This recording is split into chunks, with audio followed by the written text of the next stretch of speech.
The 2014 World Cup in Brazil was perhaps the best one ever, as the entire planet watched games in brand new stadiums that were built on the back of a favela. The hosts kicked things off with a win despite a shaky start. Neymar grabbed himself a brace and the nation took him to their heart. The Dutch destroyed the reigning champs, showing the Spanish no mercy. The goalfest began with the Flying Dutchman, whose name was Robin van Persie. Australia might not have got a point, but they definitely proved one. They were right at home playing in the heat. It's hard work playing in the sun. England's tournament was epitomised by Sterling's shot, which we thought went in. But our tournament was over when we lost our best player, our physio, Lewin.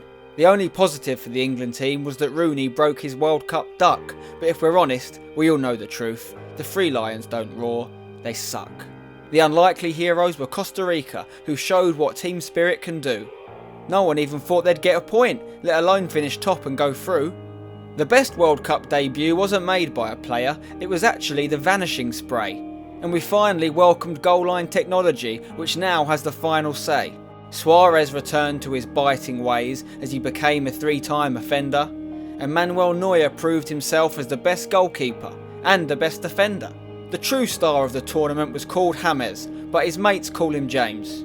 He went on to grab the golden boot, scoring 6 goals in 5 games. Cameroon embarrassed African football as they demanded cash in hand. They attacked the opposition, they attacked each other. There were even rumours their defeats were planned. Nigeria restored their continent's name by qualifying along with the Argentines. And Algeria technically equalled Argentina by taking Germany to extra time. The USA showed that a few small steps can be one giant leap for the soccer inclined. Tim Howard was a brick wall in between the sticks, and they did it all after leaving Landon behind. And another Tim became the ultimate super sub, the penalty saving master.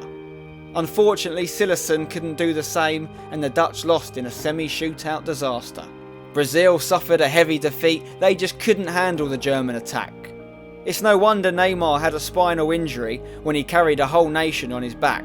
Klose became a record breaker with more goals than any other player. Some people call him Miroslav, but I call him the 6-yard box slayer. Messi outshone his rival Ronaldo, but failed to lift the World Cup. And if he doesn't win the next one, he might never catch Maradona up. In the end, the best team won, as the rest of the world looked on in fear. How many German World Cup wins is that? 1, 2, 3, 4. And now, we all have to keep ourselves busy for the next 4 years.